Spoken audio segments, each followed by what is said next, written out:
with Manchester United as you think it can't get even more pathetic from Manchester United. It gets even more pathetic. They drop points at home in their opener of the Europa League campaign.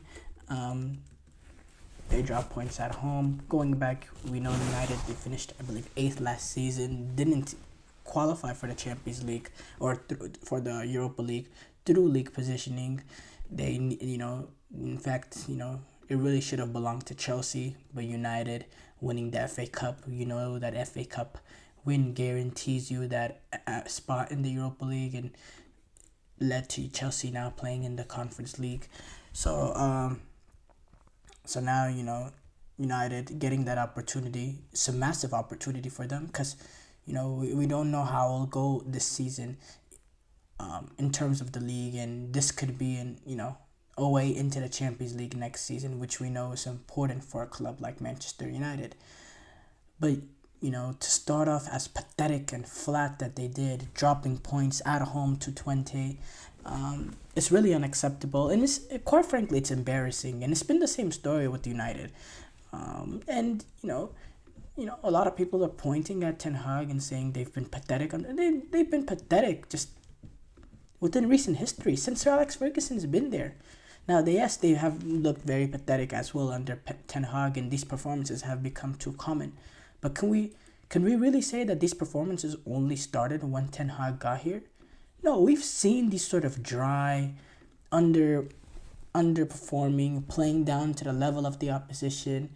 We've seen this sort of performances all the time, and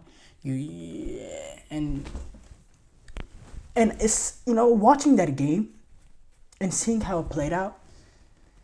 It seems like I've seen that game over and over again for the past 4 or 5 years watching a United game. It seems like this is a game that if you covered up, the scoreboard where it said the teams that were playing, I wouldn't know what year this was from because I see this sort of game happening over and over and over again. It really is, and it's a combination of just inconsistency from United players. Bruno Fernandes, we know the quality that he has. So far this season, he's been terrible. He has not shown up to his level. It's just sort of things like that. Marcus Rashford, yes, he had a few runs with, 2 straight games with the goal. But overall this season, he's been dreadful. All of last season, dreadful. It's the same thing. Xerxes came in to be that number 9 to lead the line for Manchester United.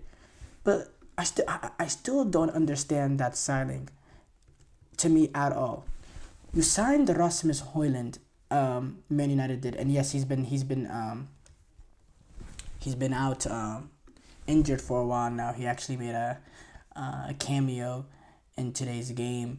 Rasmus Højlund did, but you signed Rasmus Højlund, and Rasmus Højlund was a player that scored 9 goals in 32 matches in Serie A for Atalanta in the 2022-23 season before they signed him. And then they went out and they spent some big money to sign Rasmus Højlund, a guy that was able to only get 9 goals. But we know the pace he has, and there's some potential there. Now United, they want to go out and sign another attacking forward start of player. Why get yourself another player that hasn't scored the level, the amount of goals that you expect from striker? Joshua Zirkzee, 11 goals this past season in 34 games. You're spending, 120, 130 million plus on, 2 players that's, together has only scored 20 goals in one season. And these are 2 forwards, 2 number 9s. That's 20 goals combined. It's just not good enough. Why are you signing another striker that's not it's the same mistake. You're signing another striker that's not a proven goal scorer, let alone in the Premier League, but period. 9 goals in Serie A for Rasmus Højlund, 11 goals in Serie A for and Xerxes, and we know that there's some things that they do well, like Hoyland. He has the pace to go in behind. He's good on blah blah blah blah blah. We know Xerxes. We saw in that opening day a little bit of the positives from him with Fulham when he came on. Dropping in midfield, being a part of general play, and getting on the end of things when the opportunities come. Yes. But these are two guys that, yes, their general play is decent and they have qualities and they have potential, but these are guys that are not proven goal scorer. So, okay, look, you make that signing in Hoyland and you sign someone for the future that you wanted to potentially develop into a goal scorer. Okay. But then why you do that with Xerxes as well a year later? Why not bring in someone that's proven that he can get the ball into the back of the net, that has a record of getting 20 goals a season? Someone like, I don't know, a Solanke like Tottenham did. Maybe that's not the best example. Or an Ivan Toney from Brentford. What an opportunity that could have been. That's sort of player that could have completely changed it. And not only is he a proven goal scorer, Ivan Toney is, but he's a proven goal scorer in the Premier League. And again, some of the transfer strategy with the Manchester United has been shocking. And forget this new footballing group in US that's made this signing for Xerxes. This is something that's gone back with the previous footballing operation, the Ed Woodward, all that. There has been some shocking decisions. Anthony, that's Eric Ten Hag's boy. Eric Ten Hag, he brought him in. That has to be one of the worst signings in Manchester United history. $100 million player, and he doesn't even play. He doesn't even sniff game time. It's a joke. It really is. Going back to this game though, so they began the Europa League campaign. In the first half, it was a good game. It was a little pleasing to watch, I do have to say. Lamers from Twente, he had an early opportunity that was slightly out the post.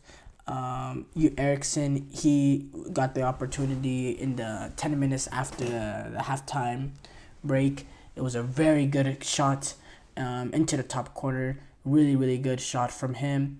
And then Twente, they equalized in the 68th minute with a very good finish. And again, he got past Andre Onana at the near post. We need to have some serious questions over Onana. That's another signing that has not gone well for Manchester United. Xerxes, he had an opportunity a little bit later, then couldn't get the right finish to finish in that tight angle from Twente goalkeeper.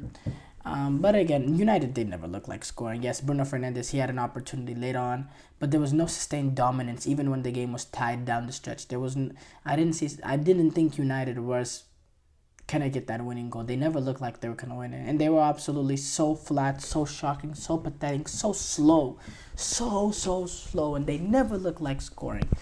And it's the same issues with Manchester United, just a bang average, and it makes me wonder.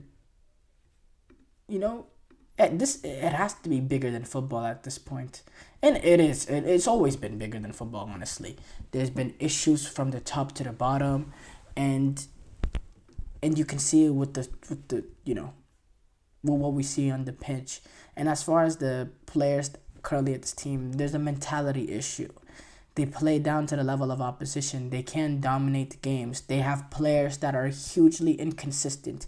Hugely inconsistent. There's a mentality issue. You have a Marcus Rashford, when he's on form, when he's playing, when he's confident, he looks like one of the best players in the world. And when he's not at that level, you don't even realize that he's on the pitch. Like, the difference between a good Marcus Rashford and a bad Marcus Rashford is way too much. The top players, they have that consistency. And look, yes, if you have a Rashford that can play like this, and then there's another stretch where he's like this, and it's just that inconsistency, well, I'd rather have a player that can't reach the highs of Marcus Rashford, but has that consistency, which the lows, it's not a zigzag, it's a little bit of a linear line, or not linear, but a little bit, a little bit of a curve, but nothing crazy, not a zigzag. Marcus Rashford, it's literally zigzag. It's not good enough. It's not good enough for Manchester United. And players like Marcus Rashford and Bruno Fernandes, to an extent, are players that get managers fired. And United have had a history with those players. Another perfect example, Anthony Martial. Definition of inconsistent. Definition of inconsistent. Now he's found himself out of the club as well. It's the same issues with Manchester United year in and year out. And when you think that you are gonna have, when you see a little bit of some positive signs, like what Ten Hag had in that first season, within a year, everything gets wiped away and you're starting off from scratch again. And it's the same story, manager after manager after manager, ever since Sir Alex Ferguson, who maybe he was just covering the cracks that this Glazers ownership group has had at Manchester United. Maybe just the greatness of Sir Alex Ferguson and how brilliant he was as a manager was just covering over the cracks. Because since he's walked away, they've been garbage. It's been terrible and it's been abysmal to watch. And you see it game in, game out.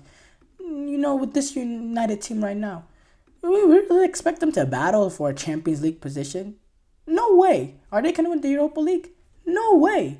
It's going to be another 6th, 7th place season. And they're going to be back playing Europa League football or maybe even Conference League football. It's just so obvious what United are going to be this season. And it's going to cost Erik ten Hag his job, just like how, just like how Mourinho lost his job, just like how Van Gaal lost his job, David Moyes lost his job. I don't really put Ole in that realm because I do truly think Ole wasn't, a top manager or a good manager for that matter. But yes, he's, Ten Hag has been a part of the problem. Some of the decision making earlier this season, some of the not, how they play, not having a real style of play, a real pattern of play, despite how he talks about it all the time. And also a lot of the issue as well is some of the players that he's put backing in are failing him, like a Rashford, like a Bruno Fernandes, and also some of the players that he wanted in at the club. That was his boys, the Onanas, specifically the Anthonys. These are players that could be the death of him as well as the Manchester United manager. It really is, it really is when you're putting all your backing on these sort of players that are not, just not performing to the level. You will get the sack, but is it any different from any of the other managers that's gotten the sack? No, it's not. It's just these. The problem is with the club. The problem is not with Erik ten Hag. The problem is with Manchester United. Now, Erik ten Hag, he hasn't been good enough. But Manchester United is the problem, not Erik ten Hag. Erik ten Hag just isn't the solution right now. And yeah, it's really embarrassing where this club is this day and age.